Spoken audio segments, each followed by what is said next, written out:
Hello, and thank you for watching and listening to another episode of Unmedicated and Educated with Keita Rose. I'm Keita Rose, and here we deep dive, dissect, and sometimes diagnose, because it seems everyone, including myself, I am not excluded, has lost their damn minds. If you are new here, thank you so much for giving me a try. If you're an OG, then you already know what the is going on. Like, share, subscribe, talk shit in the comments. You know, tell me how you really feel. And I'm going to tell you how I really feel about season 4, episodes 6 and 7, because we're going to combine the two of Love in Paradise 90 Day Fiance. Y'all, it just gets worse. People and the relationships progressively get worse. You would think that when you meet somebody and you really love them and you get to know them and you know their triggers and what they like to do and their background, you'll progress the relationship, like the relationship will grow. But it seems people just grow apart, and instead of being like, well, you know what, this isn't working, we're not compatible, I'm not willing to change things about myself. No, God, please, no, no! You're not willing to change things about yourself that I need you to change in order to have a happy, healthy relationship. So we should just kind of end this. They like makeshift and push it together in a shitty circle. Like it just doesn't work, but we're going to make this work. And that's what a lot of these couples are doing. It's a freaking mess. So we have Alex and Adriano. And as we know from the last episode, you know, Adriano doesn't want to believe in God. He's not a believer. He's an atheist. He doesn't believe in anything. He also doesn't want to stop giving up on the idea of him and Alex having threesomes with multiple women. You say we are not supposed to have threesome, but if you see the past, when there was the time of the Roman Empire, like the sexuality was free. And maybe one day it's gonna go back. He got into it in the car with Alex and said, I've had 10 threesomes and every threesome was better than the last. And I'm not going to stop wanting and desiring and pursuing threesomes with other women. You could either get with it or Alex, you're going to have to get lost. And for some reason, Alex, the family therapist, is like, I'm not leaving your side. She believes that the devil, is the reason that Adriano is having these really like secular sexual thoughts and that he's giving too much power to Satan. And Satan is what's driving his sex drive. And I mean, whether or not you think that has validity, it might be that, you know, you have some sexual demons. Everybody has demons that they have to deal with, right? Some people gamble. Some people want a lot of sex with different people and different things with different objects. Some people want a lot of money, and so they commit crimes. Like everybody has different demons. And Alex believes that Adriano is not him. It's not him that wants these threesomes and these sexual experiences with women. It's the devil inside of him. It's the demons around him that's like casting this spell on him. Anyways, despite that argument, because I would have ended it there. Listen, you think I'm possessed. I just want some coochie.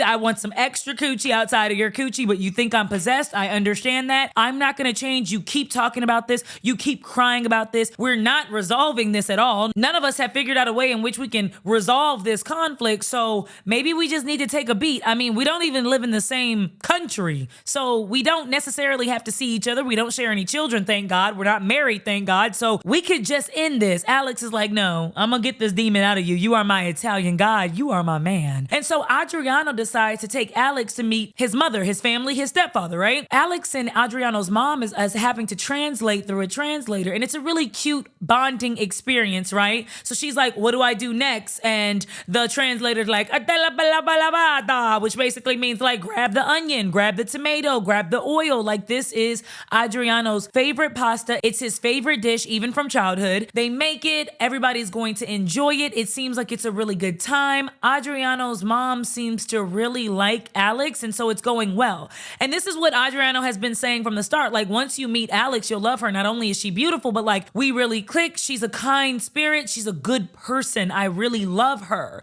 And it seems like everybody was kind of feeling that until Alex decides to talk about Jesus. I just want to trust him enough to support me in my journey as a Christian. She didn't talk about threesomes. So that's good. I was really scared that she was going to be like, and, your son wants me to back that ass up with several other women and different prostitutes. And I'm scared and I don't want to do that anymore. And I think he's possessed. And I want you to talk to him about, where his dangalang should and shouldn't go in and out of relationships. I'm glad that she didn't say that to his mom, but she did bring up Christ. And the reason why she brought up religion was because Adriano's mom and stepfather are Catholics. So in her mind, she's like, well, they believe in God. Clearly something bad happened along the way to where Adriano doesn't believe in God. So let's figure that out. And it was a little bit manipulative. It was like, let's push him into believing into God. He is a grown ass man. And he is saying that as of right now, things may change, but he doesn't see it changing. Right now, he doesn't believe in religion. And so Alex asked the mom, why doesn't he believe in God? And she says, well, he's just not a believer. And she says, well, I don't believe that he can love me because he doesn't understand love. No man that doesn't know the love of God will be able to understand how to love a woman properly. Because what a lot of religious people believe is, I know how to love you through my love of Christ and through how Christ loves me. I know how to forgive you and give you grace because my God forgives me and gives me grace. And so that is how I'm able to do it. And so with that being said, this is why Alex feels like Adriana won't know how to love her properly. I honestly think what it is because you're not a man of God, because you're not a man of faith, that means to me you're not a man of character. And because you don't have a good character about yourself and good morals, you might cheat on me. I might fly over to Italy or Australia is where they want to live together and start a family together. And you might leave me stranded to go cheat on me and be with the locals and have the threesomes and do what you want and worship Satan or whatever the hell you about to do. Adriano's mom is like, he's a good guy and he really does care for you. And my son knows how to love. What does it matter if he's showing you true love? What does it matter that he doesn't believe?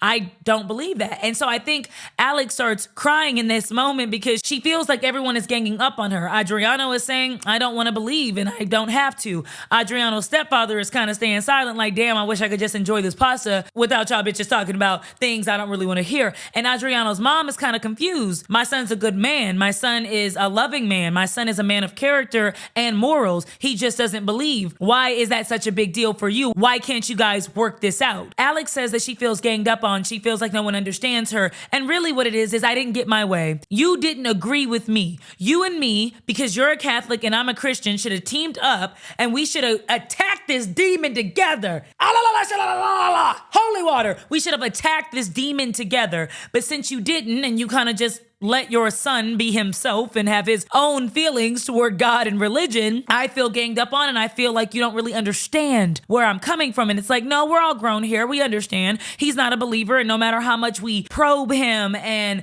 criticize him and try to force him to do something, he's a grown man and he doesn't want to. He's expressed that. Let it go. What do you guys think? Have you ever been in a relationship with somebody that didn't believe in the same God that you believed in, or maybe didn't share the same spirituality as you?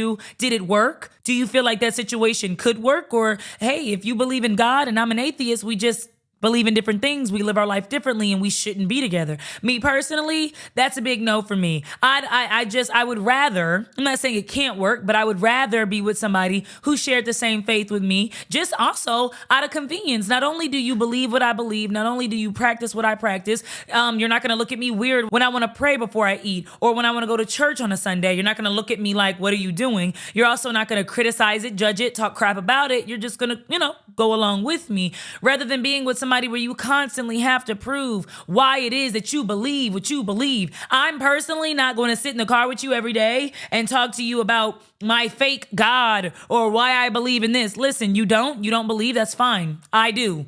Let's leave it at that. Let's not get rude and disrespectful because I would hate to put a curse on your ass. I would hate to ask God to take your legs. You know what I mean? Next, we go on to Luke and Madeline. So Madeline is really excited to plan out this wedding. I mean, her and Luke have been talking about this wedding ever since she was 17 years old and he's 30, remember guys. He's 30-something years old, 32, 33, he's 30 plus. And he's with a 19-year-old. And she's really excited about planning this wedding, but Luke is kind of confused. It's like, hey, I came down here, I told you I didn't have a job. I want to marry you. But with the financial concerns, it brings up the prenup. I don't want that to be with person. I don't trust me. If I want to be with someone for money, obviously don't gonna be him. I told you I have no form of income. I let you know that all the businesses that we have, including your salon that I invested $10,000 in, isn't making any money. My sunglass line, remember the luxurious sunglasses that he spent over $20,000 investing in? It isn't generating any money. So why are you trying to plan this venue and do this and do that? I don't know why you're doing this. We don't have any money. And she's like, yes, look. God, I know you don't have any money. It's not about that. I just want to do this. I'm not worried about that because you've never put the burden of finances on me. I don't need to worry about your money. Yes, I can understand you don't have any money right now. And yes, I do understand that you're actively working on trying to gain some income, but I'm going to look pretty. I'm going to look sexy and play in my salon because that's what I'm supposed to do. What I find funny about Luke is always saying things like, she's so young. She's adolescent. She's childish. She's kind of dumb. She doesn't understand things. They don't have the life experiences. They're 19 years old. Like 3 years ago, she was 16. 3 years before that, she was 13. So when he says things like she just doesn't get it, she doesn't understand, she throws hissy fits and she acts really adolescent and childish. She's a teenager. She's 19. It doesn't matter how you guys want to flip it and, in Colombia, it's 16. It doesn't matter.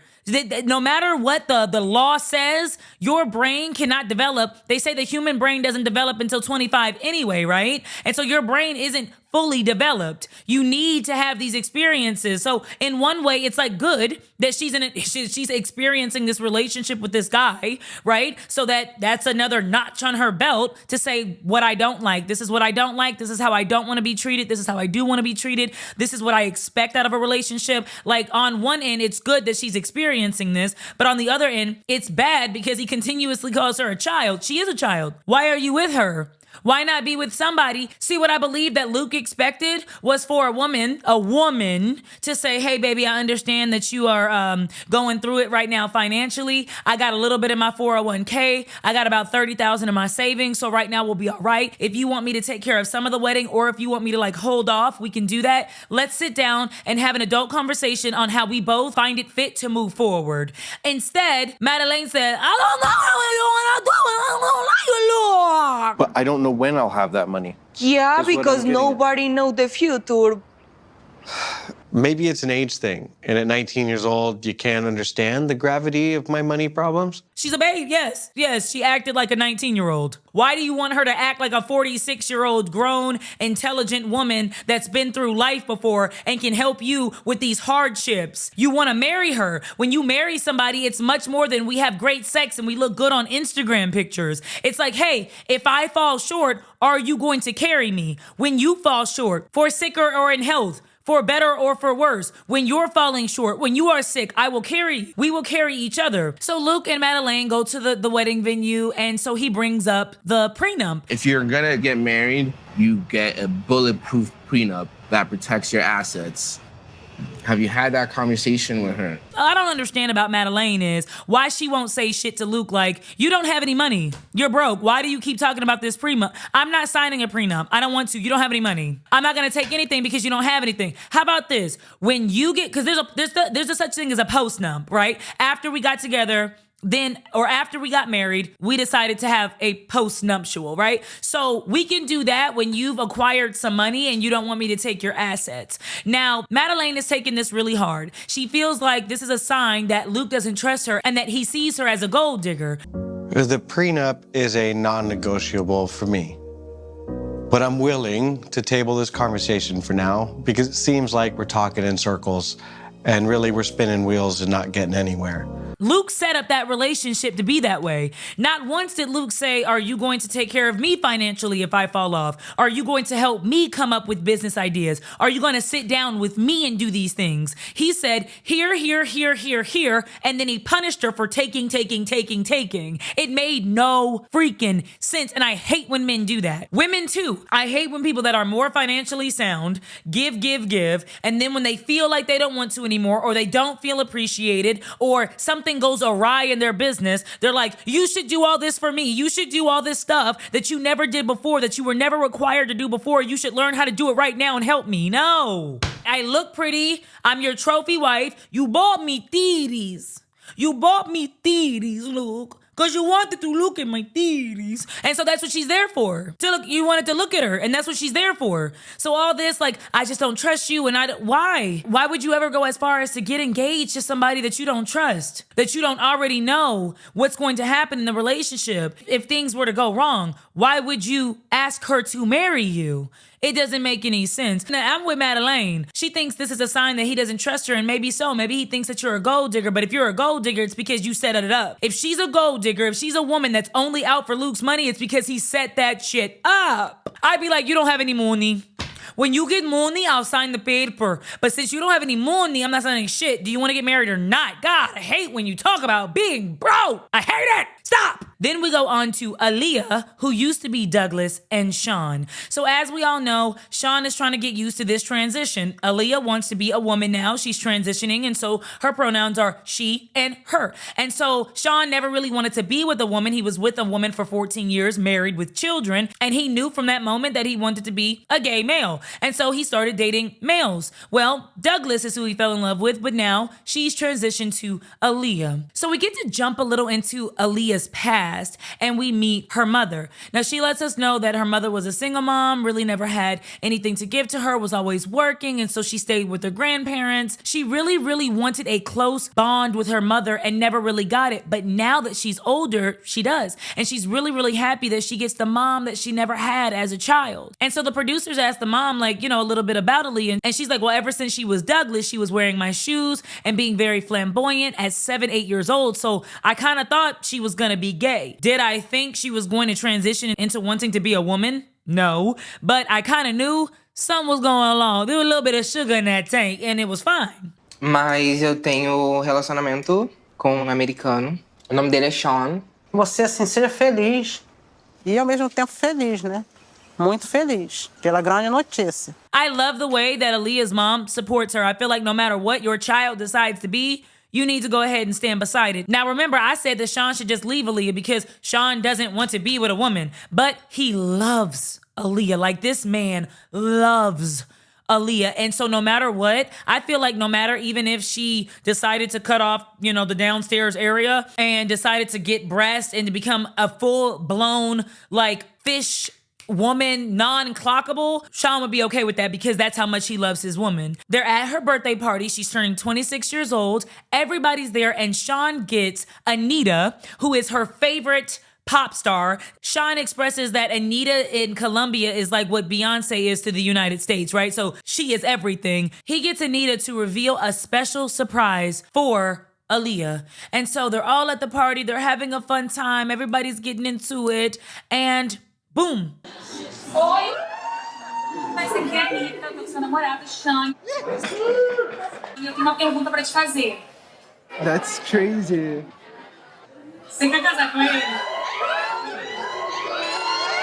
People were crying. Aaliyah's mom was crying. Her friends, everybody was like, oh my God, this wedding is going to be bomb. Aaliyah says yes. And so I guess he's ready to tie the knot. I think also too, because Sean is 60 years old and doesn't really want to start over, he's going to go ahead and allow Aaliyah to transition without much pushback. He's going to be there for her, and he's going to ride the wave, I guess, till death do them part. There comes a time in your life where you get a certain age, and it's not just at 60, it could be at 30, it could be at 25. Some people are tired at 18. They're like, look, listen, who I'm with now is who I'm finna die with. I'm not doing this. I'm not going out and stepping into the dating pool again and trying to find somebody more compatible, because the truth is, or the way that I feel, my truth is, there's no one that's going to be 100% compatible with what you got going on. There are people that you are going to click with more, but everybody has their own shit that they're bringing into the relationship. Everybody got their own demons. Everybody got their own wants and desires that you might be like, no, you might have met a man at a Comic-Con convention,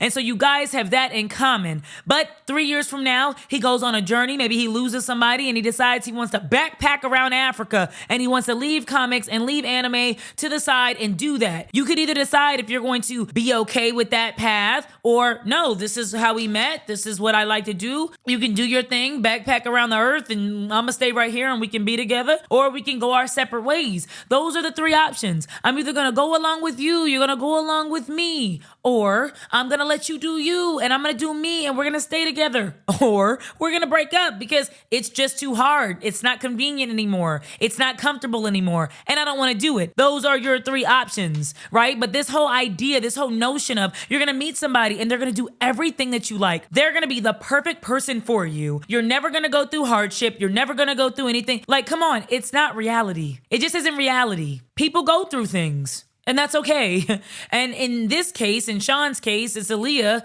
going through a transition. And he's okay with that. So that's going to be his new wife. He's married again to a woman. Shit. So then we move on to the hellhole of a relationship that is Annie's and Kyle's. Now, if you remember, Kyle is the sperm donor. He is addicted to giving out his D. He wants to impregnate as many women as possible. And we really learn in this episode why Annie puts up with that type of shit and why Kyle is the way that he is. Annie is inviting a friend over from Germany, right? And so she's talking to her friend because her friend is going to meet Kyle. And her friend is like, is this not weird to you? Is that something that you're okay with? Him donating his sperm naturally to other women, meaning that he's having sex with women and then just ejaculating inside of them. Are you okay with some shit like that in the future or in your future with this man? And he's like, of course not. You know, I mean, I want him to stop. He does this because he's never felt close to women. He's socially awkward. Women have never really liked him. He's super insecure. So this is the way that he could feel like somebody likes him. And again, that's disgusting. I don't care. I do not feel bad for Kyle at all. This is nasty. If you have an issue with, go to therapy. If you have an issue socializing with people, if you don't really understand social cues, if you're insecure about a lot of things and so you don't know how to connect with women, those are things that can be fixed in therapy. But sitting up here and impregnating women and having little people and making little children with their eyes going this way and their hair follicles going back to the back isn't a way to fix your insecurities about yourself. That isn't a good way to do so. And so with her even saying that out loud and being okay with that, I was really shocked. He has sex with other women and ejaculates inside them in order to feel good about himself, in order to feel like people actually like him. How about joining a book club? You don't want to join a book club. You don't want to join an actual swim team since you have swim meets, right? Where you go out and release your swimmers into random people, right? How about you actually take up a hobby, meet new people, talk to new people, talk to women, see what women like, get some feedback. Like, I don't understand. There's dating coaches, there's motivational speakers, hell, Dr. Phil, Mel Robbins, somebody. Help him! But having babies with multiple women all over the world isn't going to help you with your insecurities. And so for some reason has resonated with Annie and like opened up a soft spot in her heart. And so she feels bad for him. And so she's pitying him because of that soft spot. She's wanting to really grow this relationship in hopes that he becomes more secure. But honestly, I think Annie, not only does she want TV time for sure, this is a clout chasing couple, dead ass, but also she's tired. Like I told you guys earlier, it doesn't matter if you're 60 or 30. I think if you're tired of dating, if you don't want to meet anybody else, you find somebody that you kind of click with and you settle. You sit there and you go, all right, I'm not okay with your lifestyle. I'm not okay with what you're choosing to do. You're not going to change these things about yourself in order to have a happy and healthy relationship with me, but I'll stay. Shit, I ain't got nothing else to do. Pass the newspaper, right? Make my coffee and let's like live out the rest of our days unhappily together. It's the saddest shit I've ever seen in my life. So while Annie is having this really sad ass conversation with her friend, Kyle feels really bad about what he's done. Now, he's already told Annie that he slept with women in Australia, and she knows about that. She cried, you know, she processed it, she got it out. But he's also slept with women in the UK and other parts of the world that he didn't really tell her about during that little 2-week-long stint. But what Annie doesn't know is that there's other women I donated naturally to recently, one in Norway and one in the UK. And so now he wants to come clean, but he doesn't want to just say, like, I slept with women, because he saw how upset she was when he divulged that information in the beginning. So he gets an STD test, because what he really wants to do is, and he is bold, he is bold, because that dick is nasty. How important is it for you? All this meeting with other women and the donating? Pretty important. Yeah, I'd say it's important. Because you know that if he had an STD, something nasty, something with bumps and pus and scabs on it, you know TLC wouldn't be like, oh, well, I don't really want to upset him. You know, we don't really want to invade his privacy like that by showing the world. No, they would make that the most interesting clip and post it all over YouTube. It'll be on all over the commercials. Watch this show, because we got nasty ass people here, shit you ain't never seen before, balding men with hair follicles missing and eyes going separate ways, that have STDs you ain't never... Exclusive, read all about it. Nasty ass men with bumps all around. So yeah, like, he's very, very bold for that, and Annie is bold to stay with that man, but sometimes people just belong together.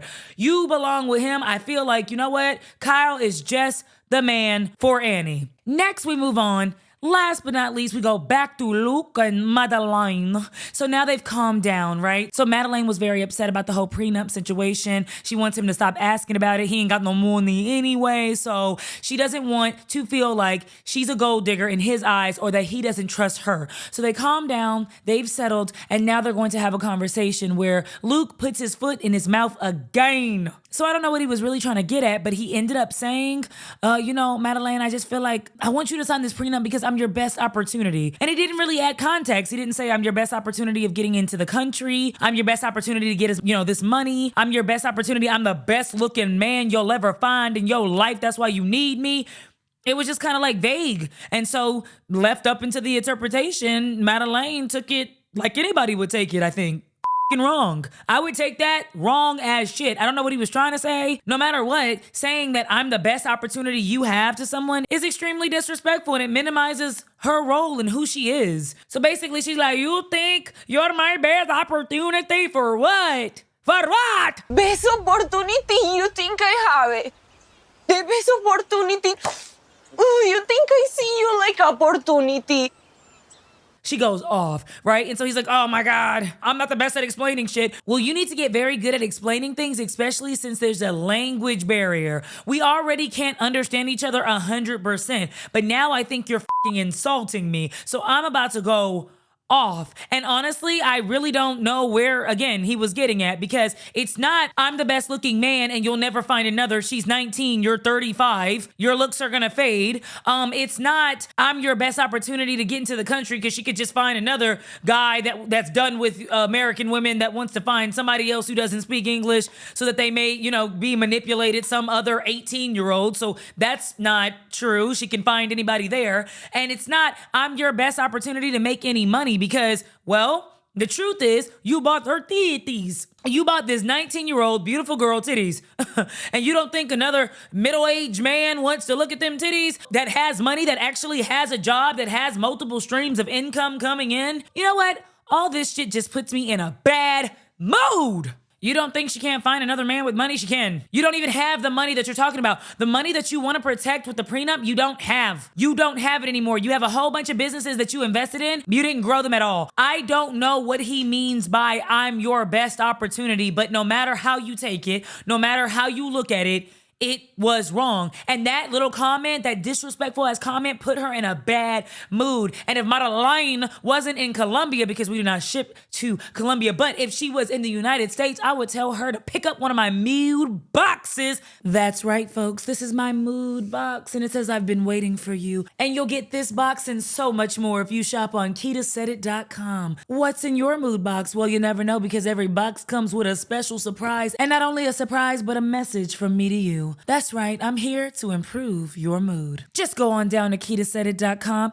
use code LOVEMAMA, and I'll give you a free gift and a little off, because I love you like that. Do you believe that every couple is settling? Alex is settling with Adriano because she knows that he's not going to give up threesomes and he's not going to believe in king Jesus.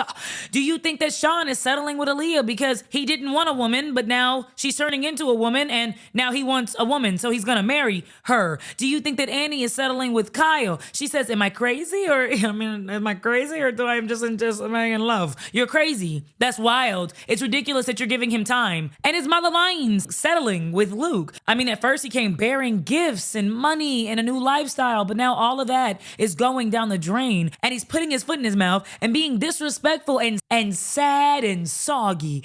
I'm 33. I lost my job. I'm with a 19-year-old. I bought her titties and she doesn't love me. She doesn't love me for myself, even though I never actually got to know her. I just gave her stuff.